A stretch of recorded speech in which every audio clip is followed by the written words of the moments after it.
Hello and welcome to Start the Beat with Sykes. My name is Sykes and this is my podcast. Before we get started, I just wanted to take a quick moment to thank everyone who checked out the last episode.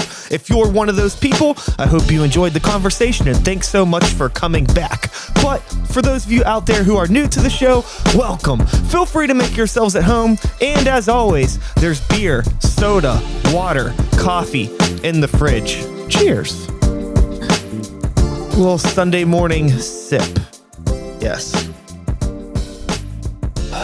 I don't know why I still drink coffee at the level that I do, because I know it's not good for me. Well, and it makes me feel like, Well, it also tastes delicious. Yeah, that's probably the problem. How much do you drink? I mean, honestly, like 2 cups a day. It's not crazy. It's not that much. It's not that much. So I had just cut down my caffeine consumption a lot.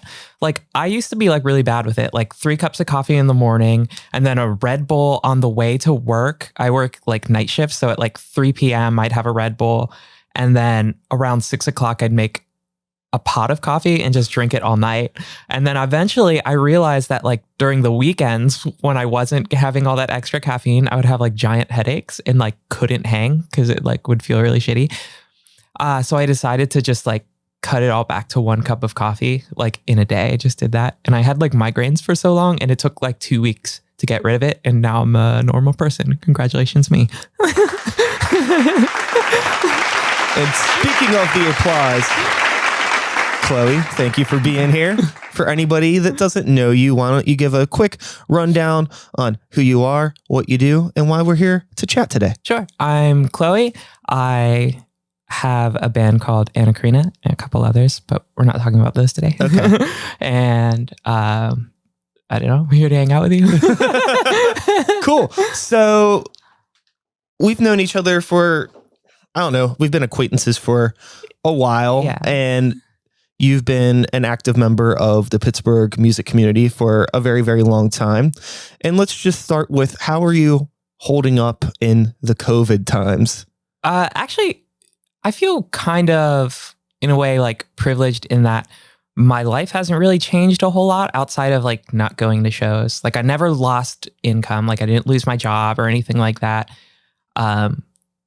Everything has been pretty much the same for me, which on one hand is a bummer because I definitely wanted that time off in March because I hate work and I hate capitalism and I hate like the dread of waking up every day and going, oh, great, another day at work. Isn't that great? But at the same time, like I said, I didn't lose income or anything. So it's all been pretty good. I just miss shows. I miss seeing friends on a daily basis and stuff like that. It's been like really, really interesting for me because I feel like my experience is the same as yours, where honestly, it's been kind of rad having a lot of time to myself. There's a lot of frightening stuff happening that's impossible to avoid. Not that you should avoid it because, but that's a whole nother conversation. But in my like personal bubble and my creative brain space, I like honestly haven't felt this creatively healthy in a long time, if ever. Do you mean you're making more stuff? I'm definitely making more stuff. I feel like I'm giving the stuff more time to breathe and I just don't feel rushed by like the world, you know. I don't feel obligated to play shows that I don't really want to play. I feel like, you know, I probably only miss maybe 20% of the shows that we were playing before because a lot of it is just like dog shit in the long run. We're just like trying so hard, like, oh, maybe this will be the one, but it never is. I don't know. How often did you play pre-COVID? Like once a month, twice a month, or less? Probably like 3 or 4 times. Oh, really? But I have multiple projects. Oh, right. So that's you're always bouncing around and stuff. And, you know, it sucks. Like the only thing I think I missed the most was just like seeing people and being able to catch up, but it's actually been a lot easier now because, you know, I get to hang out with people in like small groups because that's what you're supposed to do, but that's better for me because I don't like large groups of people anyways. Yeah. And I actually get to like talk with people. It's not like that, you know, the conversations you have at shows where it's like, yeah, we'll meet up sometime, but you never do. Yeah. It's like you're actually just like hanging out and having some drinks and talking about life and stuff. Yeah, for sure. So with Anna Karina, this is a project that, you know, has existed for some time, didn't exist for some time. Now it exists again. Yes. So what was the mindset and the reasoning for wanting to resurrect this project? So this is something that I've been thinking about doing again for a long time. So like this band, I started this band when I was like a baby, like in like 2011. And like I wrote a bunch of songs and stuff like that. There's been like 9 iterations of like groups of people playing it, like 9 iterations of band members and stuff like that over the years. And then in 2014, I stopped doing the band. And I guess after that, lots of folks were telling me, no, 2015 actually, but that's not relevant. But lots of folks were telling me to do it again, but I didn't feel up for it. You know, when a band falls apart unexpectedly, especially one that you've been trying to push for years and like work on for years, it becomes a little disheartening. So I didn't feel like doing it. But then recently in my life, there's been like a couple of events, like life events that have happened that I felt like I needed to work through. And I didn't really have like a band that I could work through that's my own emotional space. Like Scratchy Blanket, I just play guitar and write songs in there, but those are like Shannon's lyrics and stuff like that. So that's their emotions and their feelings and things that they want to talk about. I didn't have something like that for myself. And I thought just like, now's the time. Also, I had recently seen Ostraka for the first time in several years. And I used to see them all the time. And then I remembered how fun Screamo was. And I said, okay, just go for it. Yeah. Yeah. So that's the one thing that I think is really cool about the band. And you had sent me this track that you're going to be releasing, or maybe by the time this podcast is airing, it is available for people to hear. We'll figure that one out. It doesn't matter. Sure. Let's make that call now. Can people listen to it now? No, not yet. Okay. I don't know when this podcast will be out, so I can't say if they'll be seeing this before they have heard it. Okay. Well, I heard the song because you kindly shared it with me, and it was really cool to hear it because, we're acquaintances, and my relationship with you musically, I think, has been tied to Scratchy Blanket over the years because that's the only project I've seen you perform in. And then you like doing like amp demos on Instagram and stuff and just playing like fun little noodly things. And I forgot that there was like this intensity to whenever you sent it, I was like, oh yeah, I remember Anna Crew was kind of like a Screamo band. And but I didn't really remember what it sounded like. And then I listened to it and I was like, whoa, like it's so like, and I was rad, but it's cool because there's so much going on in the song. It's like almost 6 minutes, if not 6 minutes. It's like a very long, dense, like composition with like all sorts of, emotion. Yeah. So, your background in music and coming to find that style of music, what was it like, I guess, just discovering Screamo or just like screaming in music in general, regardless of genre? It was a kind of a revelation, actually. So like you had mentioned like Scratchy Blanket and like amp demos playing like silly, like dad music like on guitar and like silly stuff like that on Instagram. I kind of grew up listening to like Jimi Hendrix and stuff like that. And kind of when I was like 19 or 20, someone had sent me, I think it was Sweet Loon. They had sent me Sweet Loon. And I was like, wait, this is like way different, but also like way better. And like, I don't know. I don't really know how to put it, but I just remember the first time that I heard like a Screamo band like that, I was like, oh, okay. You don't have to like necessarily like shred to like write music that's like emotional or like feels good or could resonate with people. I don't know. So that was my feeling of hearing that for the first time. So, that's, I would say, 18, 19, 20, as you had mentioned, that's an interesting time to find new music because your life is changing so much in that time frame. That's like post high school. Maybe you're in college, maybe you're not. I'm not sure. Did you do school? I didn't go to college. Okay. So I was like couch surfing for like for years and years. So like, yeah, in the middle of all of this uncertainty of life, you discover this music that is in some ways like chaotically uncertain, but like emotional and very visceral. It's kind of like a funny way. Like I think about like, there's something about the music that you listen to obviously defines who you are as a person, regardless of like when you find it. Yeah. But there's something about the music that you find in that time frame that really like shapes you. And it's so interesting. You know, as a guitar player, you already mentioned you were probably playing guitar way before this. How did you get into playing guitar or just rock music in general? I don't know. I guess I'd always listened to music since I was like a kiddo. Like some of my earliest, like, I wouldn't say earliest memories, but like when I just remember like when I was in 4th grade, I lived in this like small town in like the deep South in like Tennessee. Oh, really? Yeah. Okay. And I had one friend because I was the only brown person in this small, tiny, deep South school. And there was only like one person who really wanted to be my friend.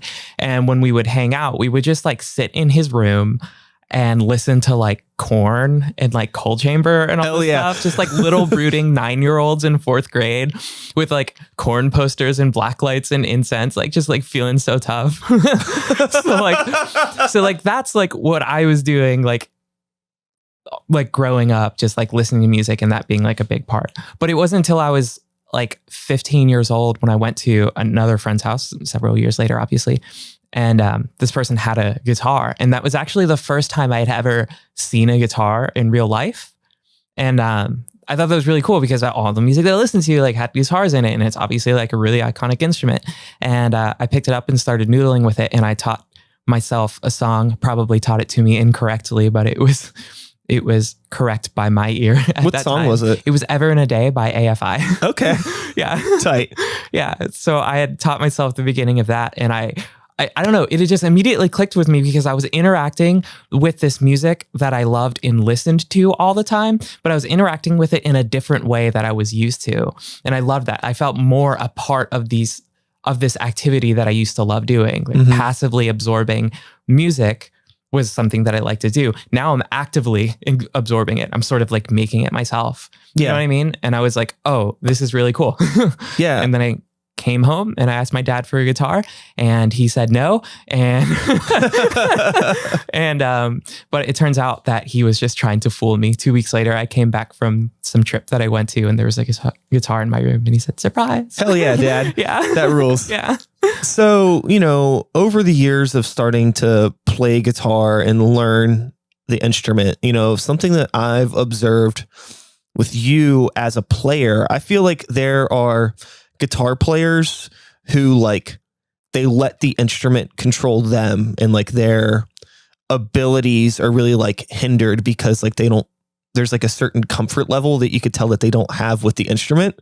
But I feel like you're the complete opposite. Like I feel like you really understand how to like talk with a guitar and talk through a guitar just with like your feeling and your nuance. And like, I'm honestly surprised that you haven't been playing guitar since you were like 3. Oh, really? Yes. That's going to make, I'm going to cry now. That's really nice. Thank you. No, it's like, I'm really, really surprised by that. So, and also like having, cause I would have been like, not surprised to find out that like, oh, like I had, you know, musical parents. I grew up in a musical family and like I had Jimi Hendrix records thrown at me when I was like, you know, 5 and things like that. But it came from AFI. I think if there's any reason why I have any sort of like confidence in my guitar playing is probably because for a couple of reasons. Well, like I said, when I started playing, it was like such a revelation that I could interact with this music in a new way. But also, I was really scared of growing up and being an adult and just like I remember like just seeing my dad work all the time and like he didn't have a summer break like we had as like kids, you know what I mean? Oh, okay. And I was like, shit, that's scary. Like, I don't want to be a victim of capitalism when I get older. So I'm just going to play guitar all the time. And hopefully I get good enough at guitar to avoid capitalism and like be a guitar player for a living. That didn't work out. I am still a victim of capitalism. But I think if anything, it just made me become better at guitar because I was so desperate to escape what looked so scary getting older and having to work all the time. I don't know. Yeah, I mean, it's an inevitability of just the way the world is right now. I'm not saying, you know, accept it, but it's just kind of the situation. You know, I have this conversation a lot with people, especially musician friends of mine that are like, hey, I want to be able to make a living off of music. And it's like, not even Kanye West is making a living off music anymore. So it's like really hard for people in our position. But there are ways that we can get through and find some way to like monetize our creativity to support ourselves. But then you're also walking a tightrope, because when does your creativity and your passion become your job? And then like, fuck, now like I can't like pick up this guitar because I love doing it. I like have to. Yeah. I think at this point though, I'm totally okay with where like art and like music is in my life, and this like microcosm versus like other aspects of my life and things like that. So I'm not like torn up that I'm not like a professional musician or anything like that. I don't know. I like my job actually. So that's a cool thing. Yeah, no, I think that it's really easy as a creative to get this idea in your head and romanticize the life. Especially right? as like a teenager. Yeah. And as you get a little older or wiser, whether it's like through years or age or just general experience, because there are some people that definitely grow up a lot quicker than others, regardless of age. Coming to terms with just like finding like happiness and support and like having a good bubble around you. I feel like to want much more than that is like reasonably selfish. And I try really hard to not be selfish and take the things that I have for granted. It's like, you know, I have a job that I like. I have people in my life that I like and friends. And that's a lot more than a lot of people. Like that's not something to take for granted, but a lot of people do. Yeah. Before guitar, what, if anything, was like a creative outlet for you? I don't really think I had much. Like sometimes I would like sit down and try to draw, but that's like elementary school or like middle school, like drawing like Dragon Ball Z characters. Hell yeah. And being, like showing it to people. And I was like, that's great. But I don't think I really had much of a creative outlet. Okay. So then it starts with guitar then, we'll just say. Yeah. So at some point it goes beyond playing guitar, beyond playing AFI and coal chamber songs. Yeah. I don't know if you ever learned any coal chamber songs, but eventually it gets into like, oh, I'm going to write songs. I'm going to write lyrics. I'm going to make noises with my mouth. You know, what was that experience like, just starting to take this to the next level? And like, it's one thing to be like a guitar player, but also to be like, well, I'm going to put a band together. I'm going to front a band. I'm going to write songs. That's scary. Yeah. Very vulnerable. Yeah, for sure. I don't really know. I've never really thought about it in that way before. Probably because I don't think there was ever a light bulb moment or anything like that where it was just like, now I'm going to write songs. I think it was just kind of the natural progression of just playing music, and you just somehow get there. I don't know. I never really thought about it. But I do know that when I first started like writing songs and trying to write my own stuff, it was very daunting and difficult. And I think that the reason for that is being afraid of other people judging you. You know what I mean? And just being like, what if I write a bad song? What if I like this song, but it's actually bad and I don't know it and I'm not in on the joke? You know what I mean? Sure. It's like, it's like that, this is always like a mean example to say, but it's like the friend that has an ugly kid. You know, and it's just like, and you're like, this is my child, and everyone's like, oh, that is a child. Yeah, I think. Yeah, it's exactly like that. There's no difference. And I think it's super, I mean, that's natural. I think that honestly, you're in a much healthier position being like that, instead of the opposite that would be like, everything that I'm doing is great and I am a walking God on earth. Listen to me. Yeah. I don't know. I actually really don't have a lot of confidence in my ability to like write songs or write like music that resonate with other people. And I think recently, within the last couple of years, I've sort of tried to find ways to like just be more comfortable with that. Sure. Just be like, okay, well, at this point, I should just write songs that are enjoyable for me to play and for me to write and for me to hear. And that takes a lot of pressure off myself for writing songs. Because then, like I said, I don't really like worry about like what like people on Reddit are going to say about it, or like what like some reviewer will say about it like on their like blog or something like that. So I think it actually makes it a lot easier to write songs when you sort of let go of being worried about how the song will be received. Yeah, I try to keep the mentality of like, I don't care what you call me, just call me. Like if you're talking about me, cool. Like if you don't like it, that's fine. It's like, it's, you know, I would much rather a negative feedback than no feedback at all. Like you pour your heart and soul into something and you just put it out there and people are like, I can't say anything about this. I don't care. Like, wow. That really burns. But with you as a guitar player, I find that in my experience, it's hard sometimes for people that can play, that are technical, to just like maybe understand that songwriting is a conversation between you and the listener. And if you're speaking in a language that only a limited amount of people can understand, like a musical language, it's going to be hard to make those connections with the listener. And finding that balance between like, oh, I want to write something original and unique, but that doesn't necessarily mean that it has to be like next level playing, or, you know, maybe I don't need to spend 3 months trying to get the perfect guitar tone. So everybody can listen to this on their mono cell phone speaker. Right. Yeah.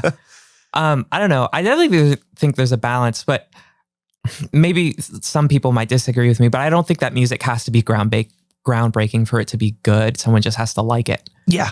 Like I think that's like the most important thing. Like I think about a lot, like, I don't know, like think about a song that you absolutely hate, just like any song at all that you absolutely detest, and think, why would someone listen to this? Why would someone write this song? Like just makes you mad thinking about it. Like that is several people's favorite song. Oh yeah. You know what I mean? Yeah. And like you can look at that as like, oh, well, that's just because people like have no taste. They're classless, like plebes, or like something like that. Sure. But at the same time, you could also look at it as like, oh, it's not that big of a deal. People like stuff. And you know what? Like if you like your song, someone else will probably like it too. So just write it. Yeah. I think that there's, you know, introducing the concept of empathy into your musical understanding will help you as a songwriter and help you understand why people like the things that they do.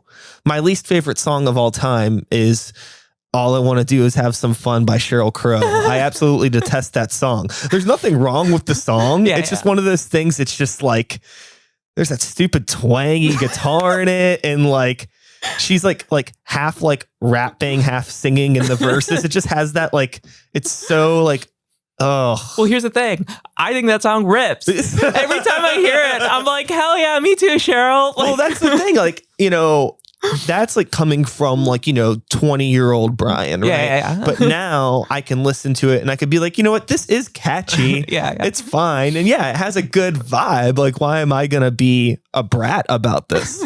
You know what song that gets on my nerves more than any other song? Taking Care of Business by whoever the hell made it. When I was a kid, I always thought they were saying taking care of biscuits. So my dad was Does that mean like eating the biscuits really fast? Like, I'm taking care of these, or just like literally just making sure the biscuits are in good health? You know, I don't know, but as a kid, I would always run around the house just screaming, taking care of biscuits. I don't know exactly what or why I was doing that, but amazing. I also kind of feel like that song is the same exact song as Dude Looks Like a Lady by Aerosmith. Okay. Who I have always thought Aerosmith is a parody band, but I'm not sure who they're parodying. I think it's just a general parody. There is something phenomenally weird about Aerosmith. It's just so bizarre. So yeah, we were recently on a little bit of a road trip thing. Not really. We just drove to West Virginia and stayed in a cabin. But in the car, nice. Spotify playlist going off the rails, and it played Shut Up and Dance by Aerosmith. I don't know. It's not, it's more of a deep cut. Ooh. But it's like, I think it's the opening track on their album that has like Dude Looks Like a Lady and all their like big songs.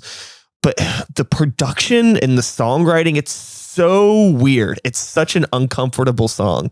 Like, I can't believe these are humans. And I can't believe this is like, you know, like, oh, this is rock. I don't know. But I guess rock could be anything. It's just what an interesting. They're just a weird band. Yeah. Yeah. They have a roller coaster at Disney World. What? Yeah. The Aerosmith rock and roller coaster.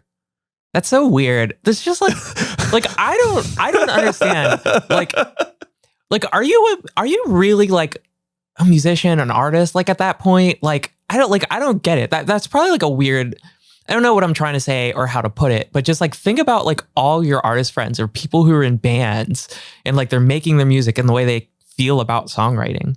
But then there's Aerosmith, who has a roller coaster made out of them, like or whatever, named after them or whatever.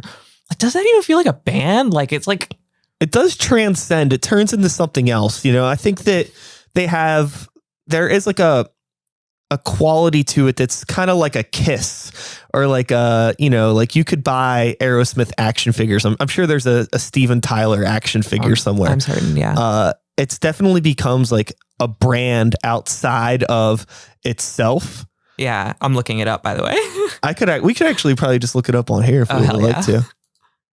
Let's go to Google. Oh my goodness gracious. I'm looking at it and I can't wait for you to see it as well. Steven Tyler action figure. All right. Oh, wow. There's some good ones. Let's just go on shopping. I want to know what I could buy right now. Okay, so this is like there's double branded Aerosmith and Simpsons. Wow, yeah. That's pretty cool. Hold on. This one right here, the Funko Pop. Yeah, how'd you know which one was? That looks like Hillary Clinton. That does, actually. That's really fucking funny. Holy shit. Who's that? Oh, Travis Scott. There's Travis Scott. There's an Iggy Pop. You get the Steven Tyler photo collage pillow. I have that one. Oh, yeah. No, I'm just kidding. So the interesting thing about Aerosmith is in their classic rock days, I think that they were writing really, really cool stuff. Some interesting, fun, classic rock. And then they, over the years, just turned into a pop rock band. Yeah. Oh, they did that song that I Don't Want to Miss a Thing. Yeah, yeah. That song, I think I might hate more than the Sheryl Crow song. Okay, that's really fair. And especially that big yell at the end. Yeah. You know which one I'm talking about, the iconic yell. Thanks, I didn't want to do that. Yeah. Yeah. But they are 1000% like pop rock, but like to the like on a level that I don't know if many other bands have really achieved, which in some interesting way is like kind of like admirable just from like, you know, like, well, they found a niche and they carved it. Sure. And, you know, as a songwriter yourself, you know, you can maybe agree with this, that like writing simple songs like that is hard. It's hard to find, you know, Dude Looks Like a Lady is like, okay, this is a dumb idea for a song, but it's like, it's so catchy. The dumb little cowbell, all the stuff that's in that song, like every single part of that song is a hook. Yeah. And that's the interesting thing I think about Aerosmith songs is that like the intro, verse, everything's is a hook. Yeah. And that's like, you don't have to find Aerosmith inspiring. But I think as a songwriter in general, something that I try to do is try to make every little part of a song catchy. You don't want to have that like the don't bore us, get to the chorus thing like in your song. You just want it to be like, well, you don't, you don't want a moment to go by where there isn't something to latch onto. Yeah. Or like just like filler stuff. It always bothers me when I'm listening to stuff and you can just tell it's like this. Everything about this part is uninspired. Yeah. Why is this here? Oh, it's just to get from one part to another part. Write a better part. Yeah. Or at least add something to that part to make it good. Mm-hmm. Or well, to have something to latch onto, I think. With you and songwriting, like, okay, like we'll go, let's jump to Anna Karina and that track that you had sent me. I do not remember the name of it and I apologize. We Are Passing. That's it. There you go. What was the process for writing that song like? Because this is a lot different than an Aerosmith song. Yeah. There is, you know, it's probably the length of 3 Aerosmith songs and it has, you know, enough parts for like almost an album's worth of music, which is cool. But like, you know, what is the process like for putting something together like that for you? So the way that song came together was it was, I don't know. I had written the song in full before sending it to other folks. So this whole EP was done over the internet. So I sent it to everyone else, and the song was completed, and a single guitar part, well, 2 guitar parts really were done. I sent it to them, and the rest of the band members added their stuff and sent it back to me. And then I retracked my guitar parts to make everything kind of fit together, just put all the pieces together in a way to make it feel more complete, as if we were all working together. Mm-hmm. But writing the song, that song actually came linearly, in a linear way, which like, I'm sure you know, sometimes you write a song and like you kind of write the end first sometimes, or you have this riff and you go, oh, that would be great at the end of a song. And then you just sort of work things there. This was like intro first, and then the next section was the next thing I wrote. Yeah. Like stuff like that. When you're putting like this track together, you know, whenever I'm writing music, since I primarily work in electronics, it's like I'm already writing in a DAW, like as I'm going, or like I'm starting to like get my drum parts together, and I'm like seeing it. And if I'm like, oh, I want to try putting this verse here, or I want to double this, it's really easy for me to do it. When you're writing, are you writing in a similar way, like just into a computer with parts? It depends. I have found recently that I'm doing that more often. But what I used to do, I shit you not, is have note cards and write all my sections down on note cards so that I can actually move them around, like visually. Oh, so hell yeah. Yeah. So like, just like for benefit of making it easier to see, like, well, you just use pop structure. Like I'll have intro, verse, chorus, bridge, chorus. Yeah. And that will be like 5 or 6 note cards or whatever. And then I'd be like, well, what if I moved this here instead and went like this? And then I would try to play the song along with what I have. You know what I mean? So I don't know. That used to be a thing. But now that I'm doing with a DAW, I don't really have to do that. But yeah, I mean, I could still do the same thing. The second track on this Anachrony EP, I had sent the song to everyone and got the instruments back. And now there's this one section that used to just be kind of how you mentioned before, a section to get you to somewhere else, just like a brief moment. But based off what the instruments were doing, I'm like, oh, this isn't just like a quick pass into something else. This is now a section. So I had to like cut things and edit and double things, you know what I mean? And just like do stuff like that. And now I like made it longer. That's also a 6-minute song. Sorry. Cool. What has your experience with self-recording been like? I don't know how long you've been self-recording, if you've released things that you've self-recorded before. I'm not like familiar with your production process prior to this. Are you asking like how much like I've done self-recording? Yeah, I've done it a lot. I guess I've been doing it for like 10 years, but not on any, you know, you just get a DAW and get a couple mics and you just figure it out as you go. But last year I had started like audio production classes at CCAC. Oh, cool. Which has been pretty helpful for that. And like now I have Pro Tools and stuff like that. So I don't know, I'm more comfortable with it and it feels pretty like second nature at this point. Do you enjoy having that control over being able to record yourself? Yeah, for sure. And it's not even so much like a creative thing as it is like a money thing. Sure. Because it costs a lot of money to like go to a studio and have something to do because of like time. And then you feel rushed because you're like, I'm paying $35 an hour to be here, sometimes more or something like that, or like $300 a day. Like I need to get everything out today. Yeah. Whereas if you could do it all at home, you're not charging to be in your bed. You're not being charged to be in your bedroom, you know?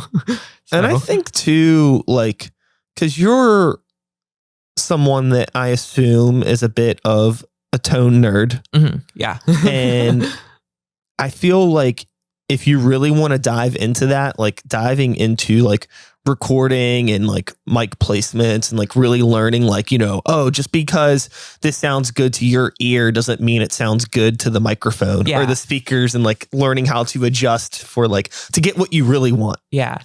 I'm actually finding that with guitar, when I'm recording, I don't give that much of a shit about the guitar tone. Nice. When I'm recording. Just something good, something passable, because it's not that big of a deal. And also, like, I'm finding that guitar tones that sound good on recordings typically sound like shit in isolation, because just by the nature of how you fit things together when you're mixing and stuff like that. So I'm not that concerned about it. I think for me personally, the most important thing is the drum sound more so than the guitar tones.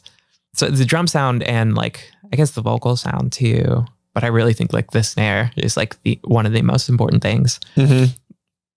I don't have any reason to or way of backing that up as fact, but I don't know. That's just what I find myself being more concerned about. Sure. I think it's, the inevitable result of someone who has listened to too much music. Because I have the same problem. Like, I'm listening to stuff and I'm like, wow, I really want to like this album, but I hate the way the snare sounds. Yeah. Or like, it could be any sort of instrument, but normally with me, it is drums as well. I think that it's such an important backbone of rock music, and like the other side of the yin to my yang, which would be hip hop. I mean, that's all drums. Yeah. What's hip hop without drums? Yeah. I think, well, you hear the snare more than any other instrument, I think.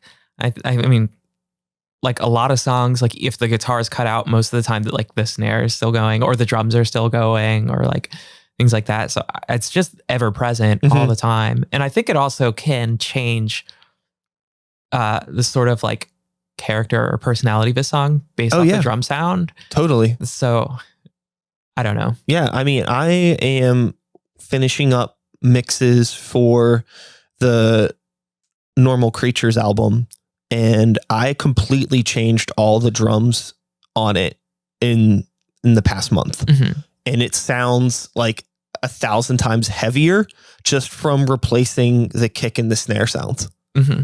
Just because I just gave it more punch. And I feel like the drums, it's like, that's the thing that the listener feels. Yeah. Like really, like, you can, the right beat will just kind of get your head moving. You could feel it in your chest. It gets you like going. Like, I feel this song. You can make something sound really, really aggressive or really, really light. But yeah, if the drums aren't slapping in the way that they need to slap. Yeah. Or not slapping. Yeah. Like if the drums need to just be like a little more relaxed based off the nature of what's happening in the song. If you have it slapping too much, it kind of throws off like the whole feel of the song and the whole color. Yeah. I've had that issue with, with Sykes and the New Violence. We've had a half dozen live drummers throughout the years, because everybody's kind of pops in and out because it's my thing, and that is have friends that are kind enough to learn songs, right? Same thing with Anacrina. Yeah, so I understand that for sure. And I've had some drummers where it's like, you're a really good drummer, but not for this style of music.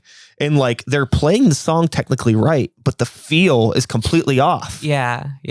And I have found that I sometimes forget how big like feel is, like until there's like a different drummer playing a song that I've been playing for a long time, Like you play with one drummer for like several months, and then you start playing with someone else, and it's like you said, they're playing the same exact thing that they should. The kick is at the right spot, the snare is at the right spot, but it's just a completely different thing. Mm-hmm. I don't know. I don't know how to describe it. What the hell is feel? Yeah, I think that it makes all the difference, but it's something that it takes an unfortunately long time to, I don't even say learn, I would say realize, because I don't think you learn it because like, that feel is everything in your life. I mean, we're born with feelings. Yeah. We're not born with an interest in music or the ability to play music, but we have feelings. But to realize how the feelings connect to the music, it's always like, oh. Yeah, for sure. And then you try to incorporate that into the songwriting. And like I was talking about with songs being a language and trying to communicate with the listener and blah, blah, blah, blah, blah. So outside of Anacrina, outside of Scratchy Blanket, outside of all of these, music things that you have done or that you are working on, is there anything musically that you have not pursued, any sort of style or any ideas that you hope to do one day? No, not really. Like, no, I used to, no, I like everything I'm doing, and I'm doing everything that I wanted to. The only thing really that I wanted to do for a long time was Anacrina after 2015 when the band broke up. and I wanted to start again, and now I started again. Yeah. And there's nothing else that I'm looking for. In terms of your consumption of music outside of the music that you create, do you find yourself listening to music that is, reminiscent of the projects that you play in? Or are you one of those people that like listens to like stuff that's wildly different? No, I generally stick with the stuff that I would want to play myself, which could be bad. Maybe it is, maybe it's not. I used to think that my tastes were really like vast and big until I started, I don't know, until I realized that my friends just had wider tastes, and then I said, oh yeah, I'm kind of a basic bitch. Like I just listen to the same couple styles and that's about it. In fact, the same couple records over and over and over. So I think that's pretty normal. Even most of my friends that, the people that I would consider like, oh, they're the friends that anytime you're around them, they're like, hey, have you heard this? Or they're sending you links to stuff that's like, what is like, how do you find out about this stuff? Yeah. But you could be in the car with them and it's always, the same 3 or 4 just old metal records. Yeah. But, back to a point that you had said that we kind of skipped over, but I want to get back to it. Sure. In terms of like songs, it's okay. Like maybe it's okay if songs aren't unique or every song doesn't have to be like groundbreaking. That was what you had said. And I agree. And I think that I always compare like songs to like, sandwiches, I guess, like a song or a sandwich. It's a simple concept. You can go anywhere and get a sandwich. It's going to be a little bit different. But most people, they're not going to like be nuanced. Like, oh, like this rye isn't as good as the rye that I had at this other place or whatever. Yeah. Like the average listener, the average sandwich eater, they want a sandwich. They're just going to get a sandwich and then they're happy. And I feel like that's the way that most people consume music. They don't consume music in the way that I do. And maybe you do, where it's like, well, we already talked about it, like the snare drum, like, yeah, and all that stuff. Now that you mention it, I just thought about this video that I saw forever ago. It's just like a viral food video. And it was, what was it? This restaurant had an egg roll, like from a Chinese restaurant, but it had like pizza stuff in it instead. Okay. And everyone was like freaking out about Isn't that just a pizza roll? Like those exist, right? Sort of. It's like not like a little pizza pocket. I don't know. It's like a whole, hot pocket. Yeah. It's like a whole different thing because you have like a different, I don't know. I know. It's just different. I understand. Yeah. But anyway, like, so that was a thing. And I guess the point that I'm trying to make is like, sometimes if you're trying to be groundbreaking, it just means taking a different genre convention and bringing it into a genre that you're doing. Yeah. So we've all had pizza. We've all had egg rolls. We haven't had them together. Now it's new. Yeah.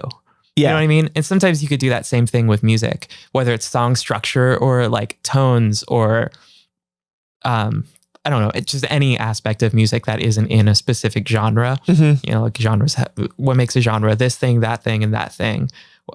In another genre, you have this thing. Let's put it in here instead. Yeah. Or just swap out this one for another thing. Yeah, there's ways to do it tastefully and there's ways to do it poorly. And I think that that's what makes, songwriters, I don't want to say good or bad, because I think all songwriters are bad, probably. But I think that's just what, like, how you push the envelope. Because, you can do an egg roll and pizza and that makes sense. It's different and fun and familiar enough. Yeah. But then, it's all like, oh, like ice cream and ranch dressing. Let's not do that. Let's pass on this one. So it's always fun to like figure out like what can work and how to just like, I think the most important thing is you just like unapologetically be yourself creatively. Yeah. And just own it. Yeah. And I think that people will gravitate towards it. Like it doesn't even have to be good or bad. I think that like if it's like, especially now with all the social media and stuff, I think so many people are listening to music like beyond the music itself. Like people want to be like your online friend, and they want to, it's like your character is so much of your music, which is like strange for me because I'm kind of an introvert and I don't really like want to be anybody's fucking friend. But at the same time, like I totally get like if you are like, you can write like brooding, depressing, leave me alone music, you know, like a Lil Xan or some rapper like that. But if you look at their social media, they're all like, hey, I'm out here and I'm actually fun. So it's like you can write like, you know, music about whatever you want. But I think it's important just to be like an actual human being and be able to connect with people and be accessible and be open, which is frightening. Yeah. I don't know if this is relevant, but I don't know. Most of the people that listen to the music that I make are just people that I know personally.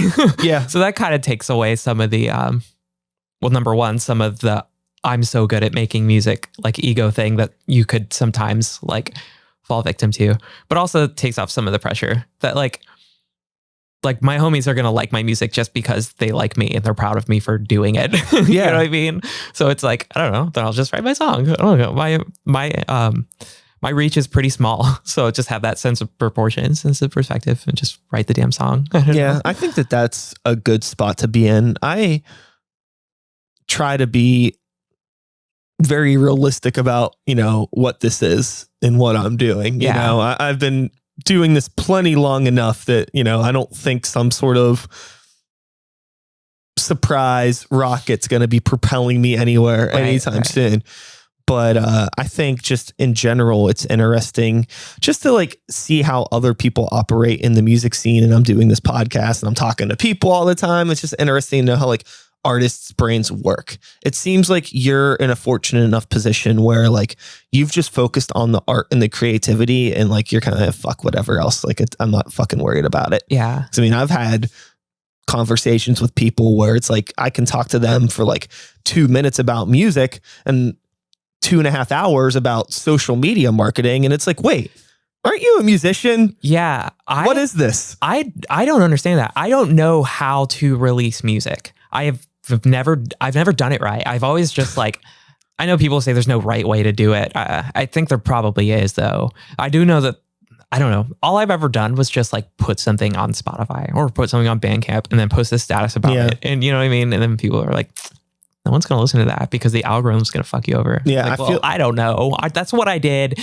Now the album's out, I'm moving on. Yeah. You know? I think the only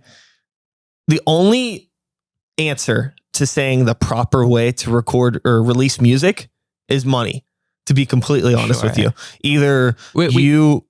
Either you hire a PR person to like send emails out that people will actually open, or you have a label behind you that hires the PR person for you.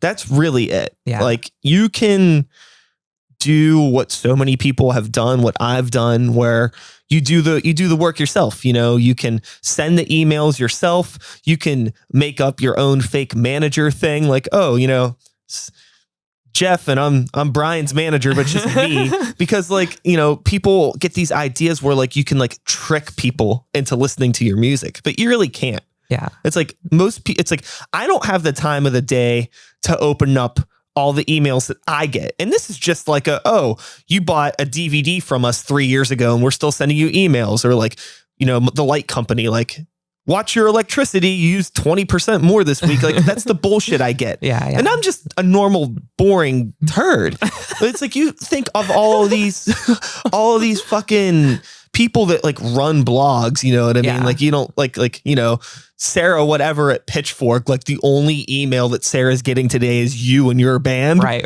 It's not happening. Yeah. But you know, there's the people in those places that have like their trusted sources where it's like, oh, I've hired Bill and Ted's PR company, right? And Sarah at Pitchfork knows that, you know, Bill and Ted's PR company does work with people and she trusts that email. So there you go. And it's like, that's in my experience, that's a long-winded answer of just like, if you want to release an album and get a lot of people to listen to it, you got to pay for it. So I have a question actually. So we had said that like, I think you said something like, I know at this point that there's going to be no special rocket to blast me into the next stratosphere of like people listening to your music or whatever. But so I kind of feel that same way too. So what I have been trying to like figure out, and like it's not really that important, but I'm just trying to figure out like, why do I care how many people listen to it or how big my reach is when I know that there's going to be no special rocket? Why? I don't know. Like, why am I excited to find out that a popular blog is going to premiere the single? You know, like something like that. When I know that that's not like a big special thing. Like, I don't really know why. Like, I'm comfortable with the fact that my reach is what it is, and that my band is what it is in terms of like, well, the reach. But also, I still think it's cool. So I don't really know. Do you know what I'm trying to get at? Yeah, I think that there's something that's, you know, it goes into, I think, the human elements of us, because outside of musicians, we're both human beings. And I think there's just this thing in our heart or whatever we have that helps us process emotion. And it's nice to know that other people give a fuck about what we're doing. Sure. Even if it may not be a huge deal. You know what I mean? Like if Sarah from Pitchfork, I don't even know if that person exists, by the way. I'm just like throwing this out there. Sure. You know, were to post something about my album, or I could even take this to like, you know, I have been, you know, written about in different papers and different radio stations have played our stuff. And it's always like, I see it and I'm like, that's great. Like, it's cool that somebody in Oklahoma came across our song and is playing it on the radio. Like, I feel very thankful for that, but I try not to let that thankfulness get turned into like delusion of like, oh, well, I got to get to Oklahoma as soon as I can and play a show because I must be really big in Oklahoma. Or, you know, or if, you know, something happens where, you know, I get like, you know, on the cover of City Paper, like that was, I remember that Scratchy Blanket had a City Paper cover, and like, that's awesome. Like, people are recognizing and taking the time to, you know, highlight the project and write up an article and stuff. And like, that's awesome. But next week, somebody else is on the cover, and it's kind of like, yeah, whatever, you know. The way I think about that is, like you said, I'm really grateful to be there, to have had that, and that was cool and exciting. But the photographer came over to me and Shannon's house, took pictures for the cover to be on City Paper, and I still went to work the next day. Oh, you sure. know what I mean? It's just like, it was like cool, but also like it didn't really change much. It was just like neat. You know? I had recently on the podcast, I had Alan Cassidy, who's the drummer of the Black Dahlia Murder. They're a very big death metal band. Huge. Yeah. Like one of the biggest on the planet. Very big. Like next level, like, you know, like bonkers big. And the episode did a little bit more than an average episode of mine does. You know, like if a video like this video on Facebook will probably have like around 2,000 views, I'm guessing. That one had like 5. You know, and it's just like one of those things where it's like, okay, that's a lot of people. Yeah. You know, it blows my mind that I can record a conversation with a friend and put it on Facebook and anybody watches it at all. Yeah. So I'm thankful for that. Yeah. But, you know, I've been doing this for 5 years. I've released over 350 episodes. I know what this is. I know how it works. I've talked with people from all different bands. Like, it could be whether it's, you know, somebody that is just getting started, or somebody like Alan, who's in one of the hugest metal bands on the planet, or like, you know, I've had the old vocalist from that Real Friends band on the show, and they're a really big pop punk band, huge. And like, those things don't change the podcast. Like, it's like, the show just is what it is, like in the way your music is what it is. And sometimes people will come in and check things out, but they don't really stick around. And why should I expect them to? Yeah. You know, I'm just happy people were showing up at all. I guess, like I said at the beginning, like I don't care what you call me, just call me. Like, I'm just happy that people are here. Yeah, I guess the validation just feels nice. Totally, it's a human thing. Yeah, I think that it's really easy to forget as a creator. And like, you know, like people think that all of these problems that musicians have are like so unique to being a musician or being an artist. And it's not. You're just a human being. Yeah, you're right. And like you're putting yourself out there in like this really like vulnerable way, you know. And then trying to like think about that and be empathetic to the people around you that aren't creative and like how they like what their life is like. For some people, it's like the way that you might be like, hey, I worked on this album, check this out. You know, that's like the equivalent of like, you know, Aunt Sally's casserole or something like that. And like, you know, Aunt Sally's real stoked to bake this casserole, and you gotta be like there for them in the way that you would be there for a friend that released a record. Like, yo, this is awesome. Yeah. I don't know. No, I guess when you just take it outside of like musician only, I guess just people just get stoked about the things that they did. They just want other people to be excited with them, even just for a moment, even just for the moment that they tried that one bite of the casserole. It's kind of like the same thing. I put out the song, listen to it. What do you think? Oh, it's great. Yes. You know, and like, next song. Yeah. And then I think it's important just to kind of like move on. I think it's really interesting. Oops, I pulled up the Aerosmith figures again. That's funny. With being an independent artist, there's this thing where I think we allow ourselves to kind of wallow in our work a lot more than I think somebody that is a little bit more successful as an artist. Like say I am Lil Nas X. I can release a song and I know it's going to do well. You know, you have your PR people to handle it for you. You release it.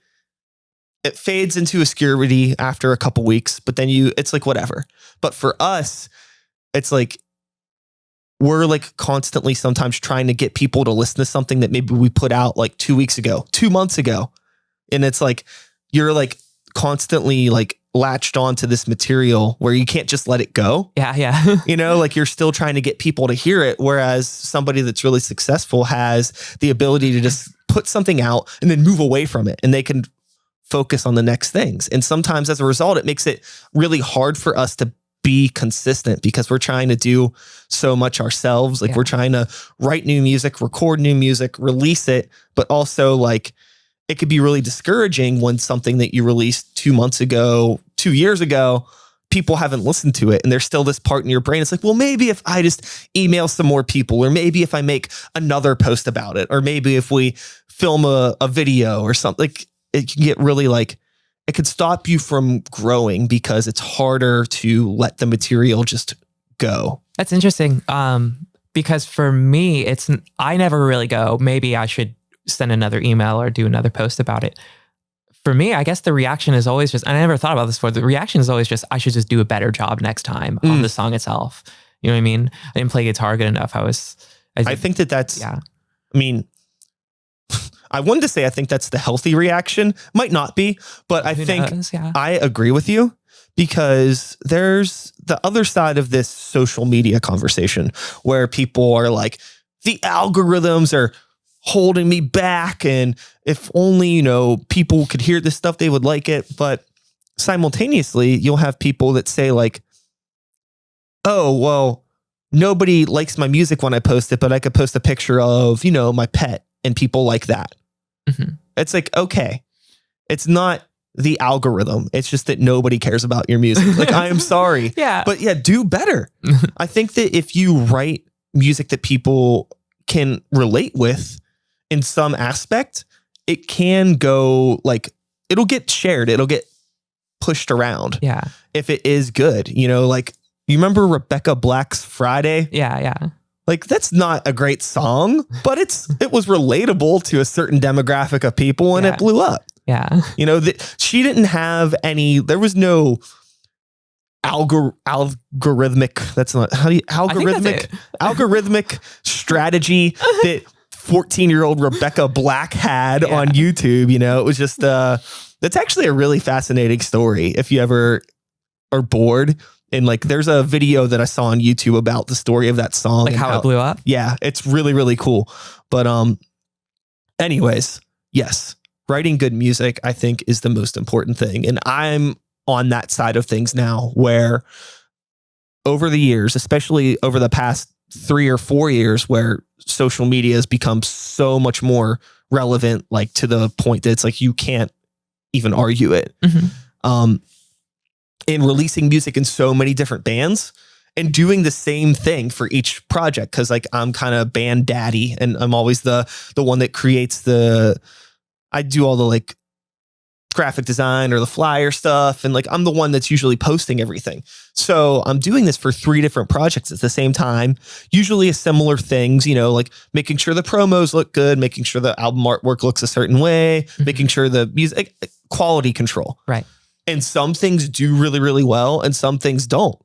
And I'm not like, you know, there's no like secret sauce of the only real variable is the actual content at the end of the day.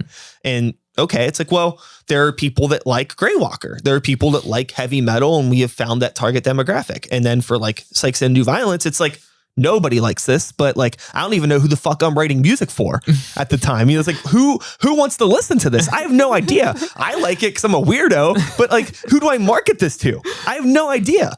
But I just try to figure it out. Just try to make things better. Try to like, okay, maybe let's scale back the wackiness of what's in my head and try to make something that people can actually like digest, instead of being like, basically like Sykes and New Violence. This is ranch dressing on ice cream. Want to try? And people were like, I don't know. It's a little weird. Yeah. Well, for this Anachrony EP that I did, I kind of did something similar in that I wanted to address these things that happened or were happening in my life, like personal things that were happening to me, but I wanted to talk about them. It's strange. Like I wanted to like work through these things and these feelings and emotions, etc. But I didn't want to write a song that was just specific to me and just specific to that, you know, incident that I was talking about. You know what I mean? So it's like it was kind of cool to be like writing something that is getting my emotions out, but trying to say it in a way that is not super specific, in a way that people could relate to it if they heard it. Like it's specific enough to myself, but general enough for other people to maybe, hopefully, fingers crossed, resonate. You know what I mean? Yeah, no, I think that over the years, that's something I've tried to become a little bit more aware of as well. I think that, you know, when you're becoming a songwriter and you're into introspective, transparent, vulnerable music, you find that you want to write music like that as well.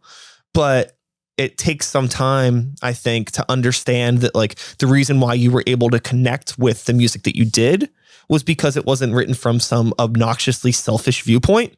But when you're starting to write and get your feelings out, it's really easy to make it too personal, to be too selfish. Yeah. And like actually, in lieu of negative reviews and local press, the first Sykes and the New Violence album got reviewed by the Pittsburgh City paper. And the quote that the guy said was that it was painfully self-deprecating. Oh, no. So I actually printed that out on the sticker, like for the albums that like I took to stores that said painfully self-deprecating Pittsburgh City paper on the front of the album. That's amazing. Yeah, I mean, bad idea. But like, you know, I was kind of like, fuck you, you know. Yeah. But I definitely like those, whether that writer realizes it or not, like, I did take it to heart, not in a bad way. I was just like, you know what? They probably have a point. Like, what am I saying here? Like, what am I objectively saying here? Read it, try to take myself outside of my shoes. I'm like, Jesus Christ. Yeah. Like, I wouldn't want to hang out with this fucking guy. Yeah. And it's me. Yeah. So I think, finding ways to write music that is written from a personal experience, but isn't so like inside, like the inside story. Like you don't need to know the characters of my story. Yeah. So the single, the one that I sent you, We Are Passing. So that was, I mean, I'll just say it. The song is about trans feelings, about growing up and then eventually like coming out and stuff like that. But I wanted to write that song and work through that, but not use the word trans in it. You know what I mean? Yeah. So that it's just a song about a struggle that you overcome with the help of people that care about you. You know what I mean? Yeah. And the struggle, I guess I never really mention it, but it does mean something specifically to me, but I think it's relatable to other people. They can put whatever struggle they have onto that song. You know what I mean? Mm-hmm.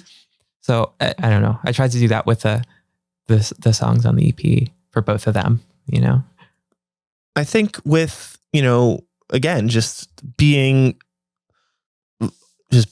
vulnerable as a songwriter, it's a lot. And I think it's probably a lot, you know, in terms of like, not only are you trying to get these feelings out lyrically, but musically as well, and finding a way to make all of that come together in a way that like you're happy with. Like, how do I process all of this? Not necessarily, I mean, there's probably some negativity to it, but there was, you know, a light at the end of the tunnel. That's like a lot of positivity that you work towards. And like, how do you get all of that? And like, I feel like thinking about the song, like I can hear all of that because there is the chaos, the uncertainty, and like the release at the end. Yeah. Yeah. It's really cool. Thanks. Yeah.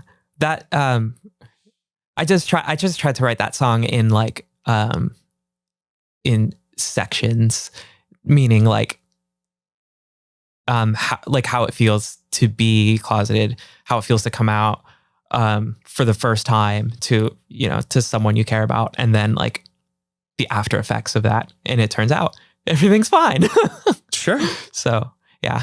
Yeah. I think that, you know, there's something with life, and, you know, I always take comfort to some degree in the sense of like, you know, I feel like I'm a fairly good judge of character, and the people that are in my close circle are people that, you know, they wouldn't be here if they weren't people that I couldn't trust. Mm-hmm. But there is always those things where sometimes, you know, you may feel a certain way about something, or just something happens where it's like, you know, you don't know if those people are going to have your back, but they normally do, because, you know, over a certain amount of time, we've all had shitty people in our lives, and we learn how to detect it, you know, for better, or I guess for better to detect it, but it just it sucks that you even have to detect it.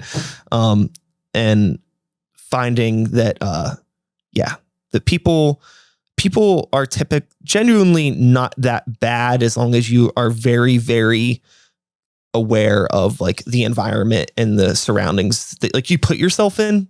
I'm not good at saying these sort of things out loud, but I don't even know what I'm trying to say. Just environment. I think environment is everything. And it can be hard because, like, you know,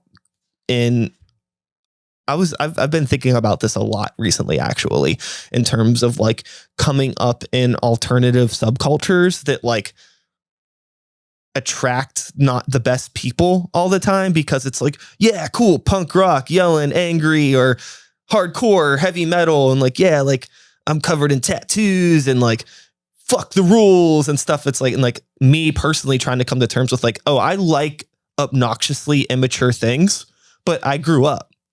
Yeah. And there's a lot of people in this scene that are never going to grow up.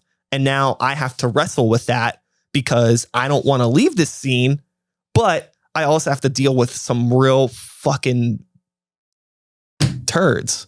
It sucks. Yeah. I think it just comes back to I don't know, just do you. Yeah. You know what I mean?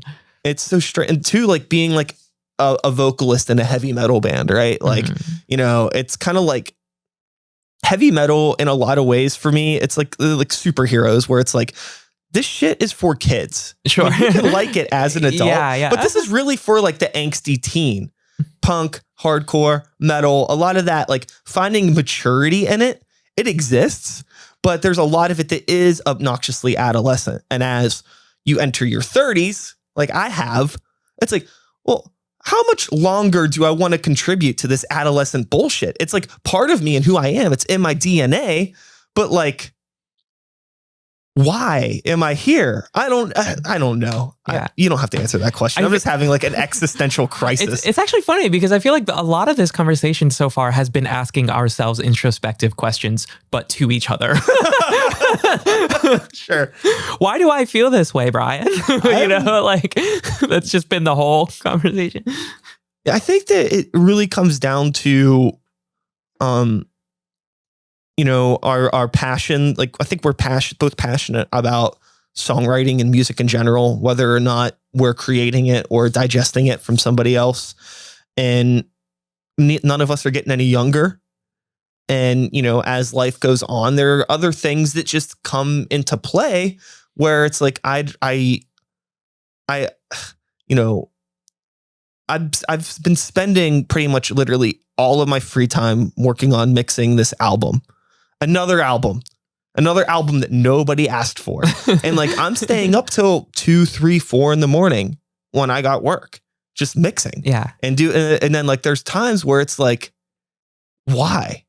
It's like, I know that I'm doing this because I want to do it, but why am I this selfish? I've been thinking about that a lot too. And I guess what I've the conclusion I've come to is that it doesn't really matter. I mean, not to get too dark, but we're only here for a finite amount of time. Sure. Yeah. If we just spend that shit doing shit that makes you like excited, that gets you happy. It's like, it's not really like, I don't think I would call it selfish. It's just you're doing something that you enjoy. You enjoy making this art. You enjoy making this album. And it's helping you pass 4 hours in a way that you're like happy.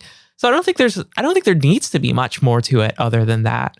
And of course, like as we mentioned before, we just want someone to say good job, Sure. So that's the whole aspect of putting your everything into this art or to this album or something, and then putting it out on the internet, and hopefully someone will say good job. I don't think it has to be that real in terms of like why we're doing it. Mm-hmm. You know what I mean? I think it's just fun to do. So just do it. you know? It's like, I made this status today, this Facebook status about a BMW. So I'm driving a BMW right now as a rental. And like, prove like it's a rental. Like I scratched up my real car and now I'm just renting that for a while. And I've been driving it like, fuck, this car rules. Like I want a BMW. Yeah. And I think that like with some careful maneuvering, I might be able to actually lease one because it's not that much more expensive to lease a BMW than it is to pay for my Civic. And I'm thinking like, that'd be cool. But then I think about the optics of it, showing up to like Glove World or just like some house show in a fucking BMW, People were like, who is this bitch? Like, are you kidding me? But then I thought like, who fucking cares? Like, you know what I mean? Like, I just want to drive a BMW. Like, that'd be cool. Like, it's not that real. So to circle it back, just write your damn album and like mix it at 3 a.m. because it's just what you want to do. It's not that real. Yeah, I think that that's another unfortunate thing from the alternative community. And one of the things that took me a long time to shake off, because like, sure, there is this idea that I can agree with you in terms of like capitalism's hella weird, but also like selling yourself short as an artist or as a human being is like criminal. And I think there's a thing that a lot of like the DIY bands fuck up in terms of like, oh, this isn't about the money, or like, we're going to put a lot of money into this thing and give away merch or just do these things. And it's like, okay, you could do that if you want, but then don't be like, oh, there's no place to grow. We can't tour. We can't do all this stuff, when it's like the opportunities are there, but there's the optics that people I think are so like, everybody wants to be like more DIY than the next person. And everybody's afraid to like make money or let people know that they have money in the scene. But it's like, what's wrong with having a van or having a safe way to transport your gear, or actually having a case for your pedals, or even nice gear, or having nice gear. Yeah. It's like, if you are passionate about this stuff, you shouldn't let other people be like, oh, well, like, why? It's like, like, I don't know how to word it, because now my brain's thinking like how different the worlds are, where like, maybe in some DIY cultures where if like a band has stuff that's too nice, they may get looked at as being like fancy.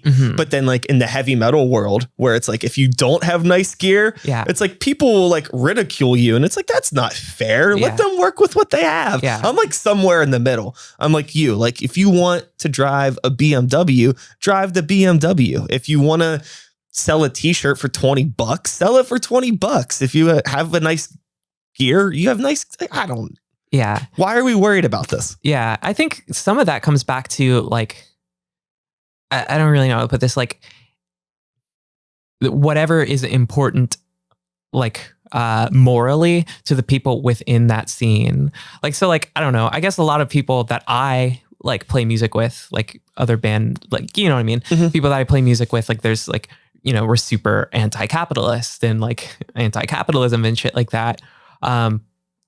So when you see somebody who shows up to a show with like a $3,000 like science amp or something like that, you know what I mean? With like a $2,000 guitar, you sort of side eye them a little bit and say like, oh yeah, sure. But it's a little sketchy. Everybody has like Vans on or whatever, you know, and everybody's contributing in their own way. Right. And they're like side-eyeing you while they're drinking a Mountain Dew. Yeah. Like, give me a fucking break. Yeah, I think it's just like kind of like a fundamental like misunderstanding of what it means to be anti-capitalist. It doesn't, I mean, capitalism is something very specific. It's someone who owns some sort of means of production, most of the time a billionaire who owns, or a group of billionaires who own Fortune 500 companies, and they exploit the labor of the working class people and take their surplus value.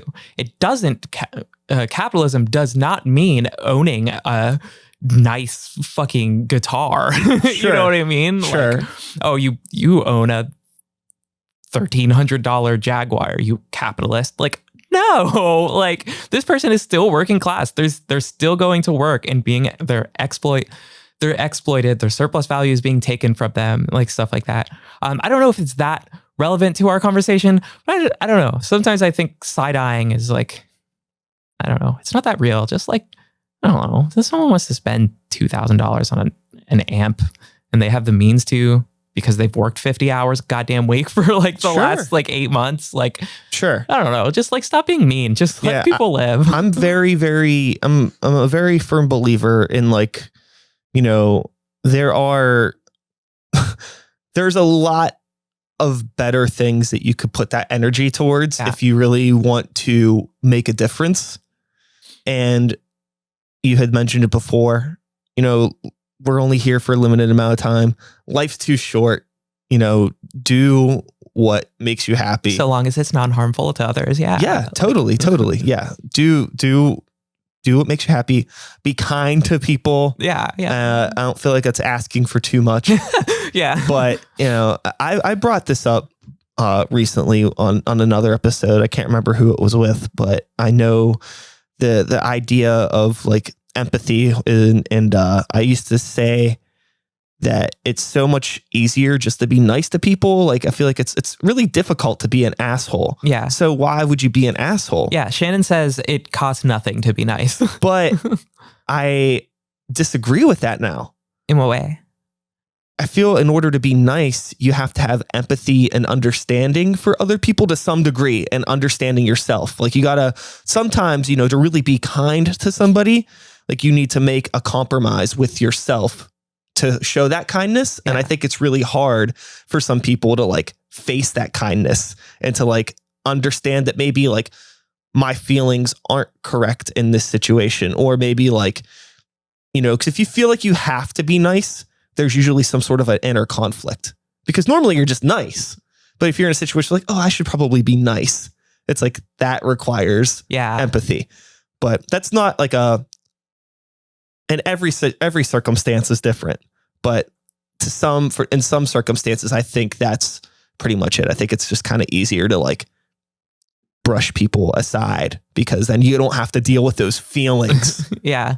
Honestly, that's kind of one nice thing about COVID, is that you don't have to deal with those things a lot, because, or at least personally, I don't have to deal with those feelings and seeing other people a lot, because I have like, you know, like the social anxiety and stuff. And I don't know, I just like am at home all the time. Yeah. And then I also work literally by myself, second shift, like night shift by myself. And then I come home, so I'm not like seeing a lot of people. So I don't have to deal with like worrying about, am I being nice enough to others, or am I being perceived in the way that I want to people to perceive me, or like things like that. So that's one positive of COVID, right? Yeah. there's a lot more that we could get into. We've been chatting for a lot longer than I realized. We're about an hour 20. Oops. Quite a bit. Quite a bit. So before we wrap up at least the recorded part of this portion, because we could probably sit here and, question each other's feelings and why we're on planet Earth for the next, 4.5 hours. What do you want to tell the people before we go? Well, the single We Are Passing is going to be up streaming November 6th. Okay. So I'm excited for all my friends to hear it. And it's a song I'm really excited about. And I think it's good. I think it's better than anything Anna Karina has done before. And I don't know. I feel good about it. I think it sounds cool. And I'm excited for people to hear it. Cool. You should definitely all check that out. People of the internet, it is Brian approved. I think that it is quite a lot, but in a good way. And I think that was probably the intention. I don't think this was supposed to be like, oh, here's a cute little song. So it's really cool. It sounds great. Thanks. The production, the mixing, everything's really, really cool on it. And yes, I got to do an outro, I suppose. And that is all, folks. Chloe, thank you for being here. Thank you. I'll be back again in a couple days with another episode. Same time, same place, same channel. You know the drill. My name is Sykes. Start the beat 2020. Woo, woo. Thanks for listening. And that is a podcast. Yeah. Yay.